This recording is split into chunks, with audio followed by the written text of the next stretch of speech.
Welcome back to clean news Rajasthan की 10 फटाफट बड़ी खबरों में आपका स्वागत है। इससे पहले आप न्यूज को कहां से देख रहे हैं हमें कमेंट्स में बताना बिल्कुल न भूलें। साथ ही वीडियो को लाइक और चैनल को सब्सक्राइब भी करें।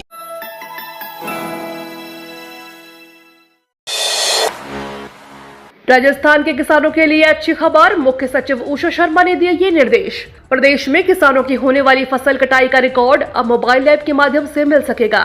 पटवारी और गिरदावरों को इसके लिए प्रशिक्षण दिया जाएगा। इसके बाद क्लेम वितरण में होने वाली देरी की शिकायतों में कमी आएगी। मुख्य सचिव उषा शर्मा ने बुधवार को किसान कल्याण के लिए बनी सचिवों के समूह की बैठक निर्देश देते हुए कहा कि प्रधानमंत्री फसल बीमा योजना के अंतर्गत पटवारियों और गिरदावरों की ओर से मोबाइल ऐप के माध्यम से फसल कटाई करवाई जाए। इसके लिए कृषि विभाग की ओर से उन्हें प्रशिक्षण भी दिया जाए, जिससे क्लेम वितरण में अनावश्यक देरी न हो। उन्होंने कहा कि गौशाला प्रबंधन और सुदृढ़ीकरण के लिए संबंधित विकास प्राथमिकता से कार्य करते हुए इसके सभी मामलों के लिए बैठक कर समीक्षा करे। 9 माह से 5 साल तक के बच्चों को पिलाई जाएगी विटामिन ए की खुराक। विटामिन ए की कमी के कारण बच्चों पर पड़ने वाले दुष्प्रभाव को रोकने के लिए चिकित्सा एवं स्वास्थ्य विभाग की ओर से 9 माह से 5 साल के बच्चों को विटामिन ए की खुराक पिलाई जाएगी। इसके लिए 30 अप्रैल से 30 मई तक विटामिन ए कार्यक्रम के तहत विशेष अभियान चलाया जाएगा। इसके लिए महिला एवं बाल विकास विभाग का भी सहयोग लिया जाएगा। विभाग की ओर से प्रतिवर्ष 2 बार बच्चों को विटामिन ए खुराक पिलाने के लिए विशेष कार्यक्रम चलाया जाता है। इसके लिए जिला परियोजना, सेक्टर एवं आंगनवाड़ी स्तर पर कार्य योजना तैयार की जा रही है।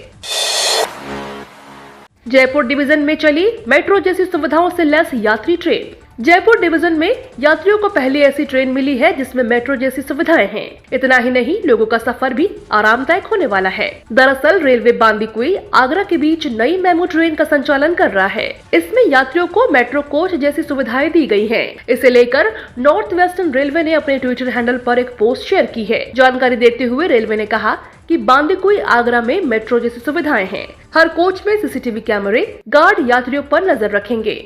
इसके अलावा इस कोच के पैसेंजर्स के लिए शौचालय भी होगा। मालूम हो कि रेलवे ने 2 महीने पहले बांदीकुई आगरा के बीच दौड़ने वाली डेमू की जगह main line electric multi unit train चलाने का फैसला किया था। यह मेमू ट्रेन पुरानी थी। 50 साल से अधिक पुराने वाहनों का होगा रजिस्ट्रेशन, नए नंबर होंगे जारी।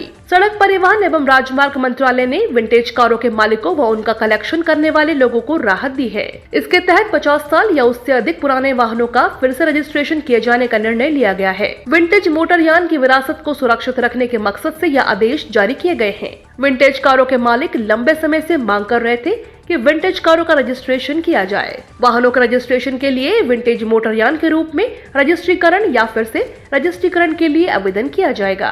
आवेदन के साथ ही वाहन मालिक को बीमा पॉलिसी, समुचित फीस, आयातित विंटेज मोटरयानों की दशा में प्रवेश पत्र, भारत में पहले रजिस्ट्रीकृत यान की दशा में पुराने रजिस्ट्रीकरण प्रमाण पत्र भी संलग्न किए जाएंगे।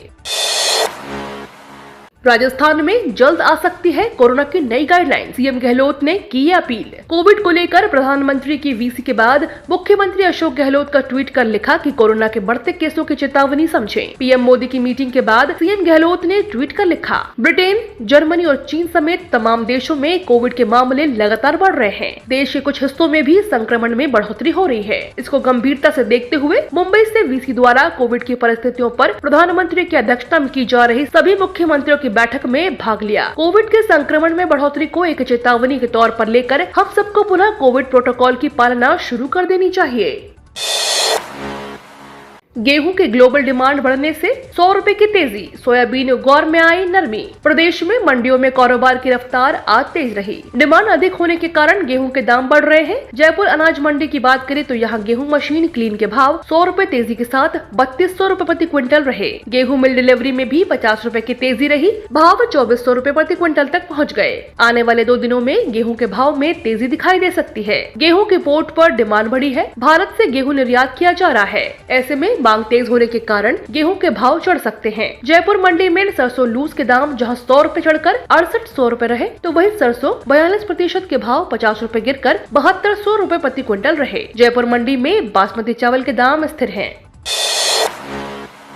राजस्थान में कांग्रेस करेगी बड़ा खेल, सचिन पायलट के मजबूत होने की अटकलों से समर्थकों में जोश। राजस्थान में चुनावी तैयारियों के बीच पूर्व उप मुख्यमंत्री सचिन पायलट के संगठन में मजबूत किए जाने की खबरों को लेकर उनके समर्थकों में जोश आ गया है। पहले से ही माना जा रहा था कि कांग्रेस आलाकमान मार्च महीने के बाद बदलाव की नीति अपना सकता है। राजनीतिक गलियारों में चर्चा है कि हालात बदलने की सूरत में प्रदेश कांग्रेस अब शायद अपने युवा नेता सचिन पायलट को वापस मुख्य धारा में ला सकती है। राजस्थान में पार्टी मजबूत करने को लेकर लगातार दिल्ली में मंथन हो रहा है। पायलट के मजबूत होने की अटकलों के बीच भले ही बड़े कांग्रेसी नेता इस बात से खुश नहीं दिख रहे, लेकिन पायलट के चाहने वाले युवा नेताओं में जरूर खुशी और जोश देखा जा रहा है। पर्यावरण के लिए मिसाल बना राजस्थान का ये जिला। चित्तौड़गढ़ से महज 11 किलोमीटर दूरी पर मादलदा गांव पर्यावरण के लिए मिसाल बन गया है। यहाँ के बाशिंदे पिछले कई सालों से पेड़ काटने के खिलाफ हैं और किसी को पेड़ नहीं काटने देते। उनकी इस कोशिश की वजह से बरसात में पूरे गांव में हरियाली फैल जाती है। इस गांव में रहने वाले लोग घरों के बीच से बढ़ते पेड़ों की टहनियां तक नहीं काटते। दीवारों के बीच से होकर निकलने वाली टहनियां जस की तस छोड़ दी जाती हैं। अलबत्ता पेड़ों की जगह बनाने के लिए घर की दीवार को तोड़ दिया जाता है। खाली भूखंड में जब किसी भी भवन या घर का निर्माण के दौरान बीच में आए पेड़ की जगह को खाली छोड़ दिया जाता है। मंदिर तोड़े जाने पर गरमाई सियासत, बीजेपी ने जारी किया 18 बिंदुओं का आरोप पत्र। अलवर के राजगढ़ में मंदिरों को तोड़े जाने को लेकर सियासत पूरे उफान पर है। मंदिर तोड़ने के विवाद पर बीजेपी राजस्थान सरकार को लगातार घेर रही है। इसको लेकर बीजेपी ने राज्य सरकार के खिलाफ 18 बिंदुओं का आरोप पत्र जारी किया है। सतीश पूनिया ने बड़ा ऐलान किया है कि 5 मई को अलवर में कलेक्ट्रेट पर बड़ा आंदोलन होगा। आपको बता दें कि इस आंदोलन में साधु संत भी शामिल होंगे। राजस्थान में बढ़ते क्राइम और अलवर जिले में अपराधों को घटनाओं को केंद्रित करके यह आरोप पत्र तैयार किया गया है। अब तक राजस्थान में गृह मंत्री के रूप में मुख्यमंत्री लॉ एंड ऑर्डर मेंटेन करने में पूरी तरह से फेल रहे हैं। गृह मंत्री के रूप में उनके इस्तीफा की मांग को लेकर बीजेपी 5 मई को अलवर के इस आंदोलन को शुरू कर रही है। राजस्थान में 1.5 करोड़ बच्चों को लगेगी कोवैक्सीन और कॉर्बोवैक्स की डोज। राजस्थान में 5 से 12 साल के एज ग्रुप के बच्चों को वैक्सीन लगाने की तैयारी शुरू कर दी है। 5 से 12 साल तक के बच्चों को कॉर्बोवैक्स और 6 से 12 साल तक के बच्चों को भारत बायोटेक की कोवैक्सीन लगाने की मंजूरी दी गई है। ऐसे में राजस्थान में इस एज ग्रुप के 1 करोड़ 56 लाख बच्चों को कोरोना वैक्सीन लगाई जाएगी। हालांकि बच्चों को वैक्सीन कब से लगेगी यह अभी तय नहीं है। देश में पिछले 2 हफ्तों से कोरोना के मामलों में बढ़ोतरी देखी जा रही है। पिछले 24 घंटों में 2483 नए कोरोना पॉजिटिव मरीज मिले हैं। ऐसे में वैक्सीनेशन का काम तेजी से होगा।